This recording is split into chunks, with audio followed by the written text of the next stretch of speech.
Enquanto muitos conhecem a famosa expressão de que nada é certo, exceto a morte e os impostos, acontece que a Bíblia realmente menciona algumas pessoas que nunca experimentaram a morte.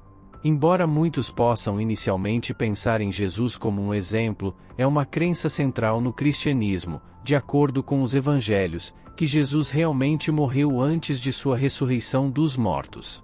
No entanto, a Bíblia nos dá os nomes de 3 indivíduos que nunca viram a morte. O terceiro desses é o tema de um dos maiores mistérios da Bíblia, Enoque. O primeiro homem na Bíblia a ser dito que nunca morreu foi um descendente de Adão, não de Caim ou Abel, mas do terceiro filho de Adão e Eva. Ele também era o bisavô de Noé e tinha linhagem para outras figuras notáveis na Bíblia. Em uma época em que Deus ainda não havia estabelecido um limite de vida de 120 anos, conforme mencionado em Gênesis 6 versículo 3, muitas pessoas viveram bem além de um século. No entanto, Enoque desafiou as expectativas, tornando-se pai aos 65 anos, e finalmente, viveu até a idade de 365 anos.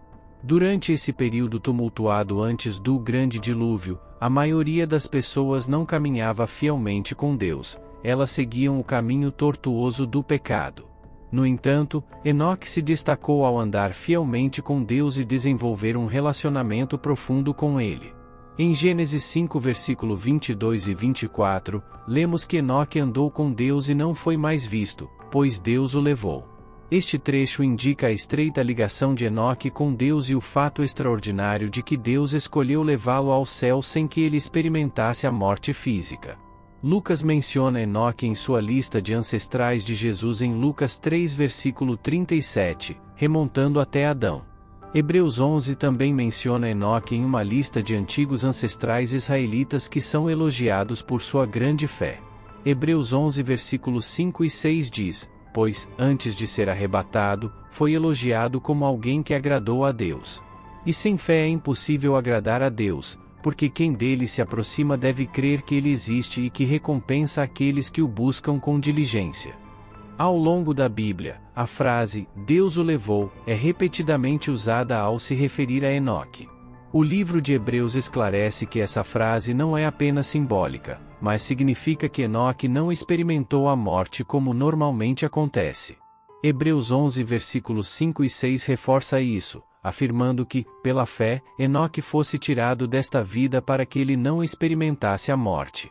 Ele não pôde ser encontrado porque Deus o havia levado, pois, antes de ser levado, ele foi elogiado como alguém que agradava a Deus. Enoque também foi abençoado com o dom da profecia, pois profetizou sobre a vinda de Jesus Cristo. Este acontecimento é retratado em Judas 1 versículo 14 e 15, que diz: veja, o Senhor está vindo com milhares e milhares de seus santos para julgar a todos e condenar todos os atos ímpios que cometeram em sua impiedade e de todas as palavras desafiadoras que os pecadores ímpios falaram contra ele. No entanto, o legado de Enoque não terminou com ele. Seu bisneto Noé também andou fielmente com Deus devido à sua retidão. Somente Noé e sua família foram poupados durante o catastrófico dilúvio. A vida de Enoque é um poderoso testemunho de fé, obediência e veracidade, o que agradou a Deus a ponto de escolher levá-lo deste reino terreno. Apenas imagine isso.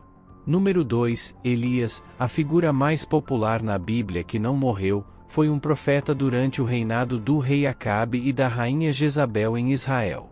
Ele era conhecido por sua audácia ao falar contra os ídolos e falsos deuses que o povo de Israel havia começado a adorar.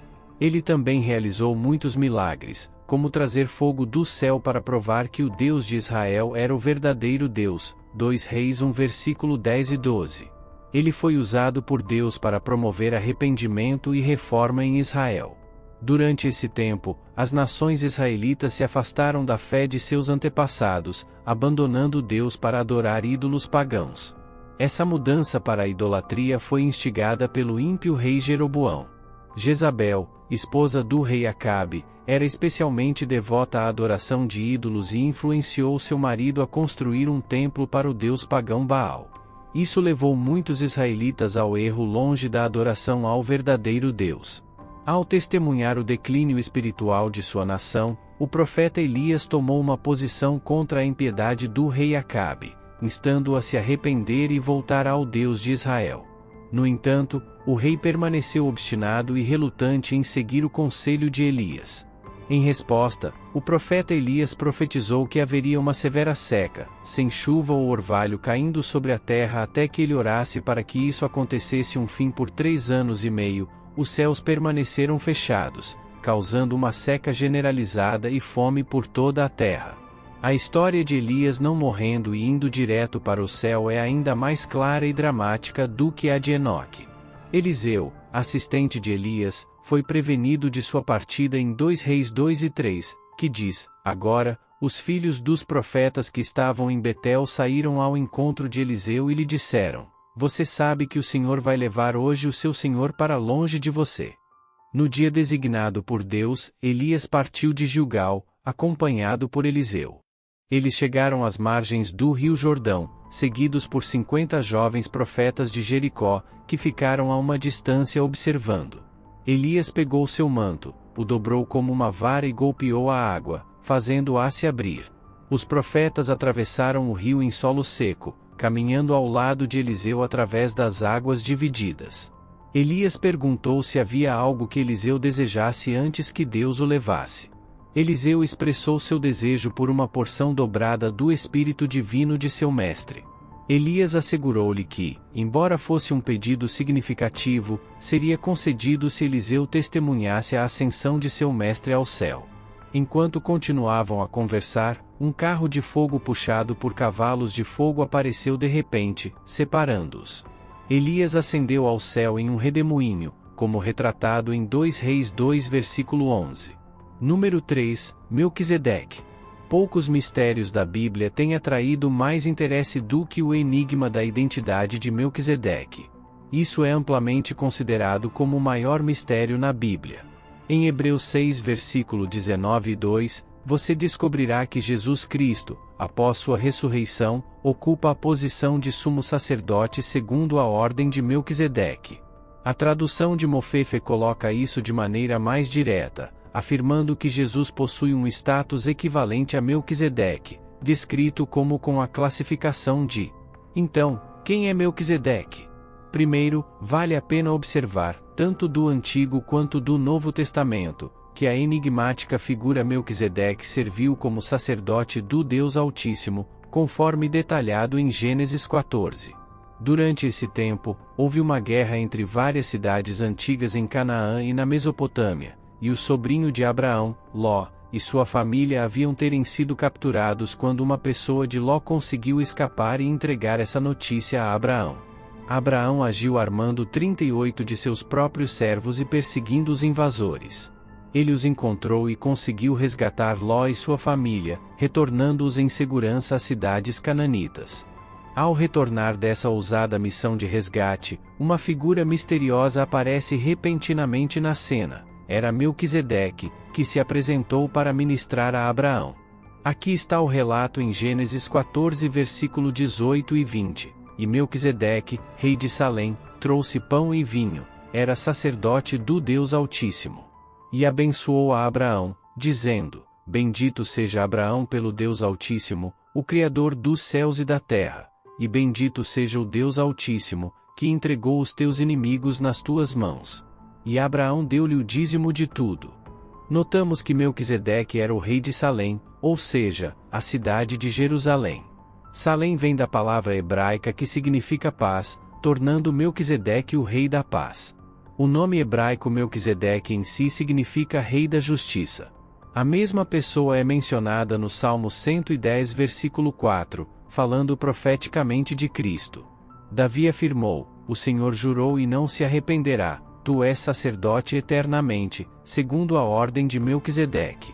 Esse versículo é citado novamente em Hebreus 5 versículos 6 e 10 e Hebreus 7 versículo 3, onde afirma que Melquisedeque não tinha pai, mãe ou genealogia registrada. Ele nunca nasceu e nunca morreu, mas sua vida é como a do Filho de Deus, um sacerdote para sempre.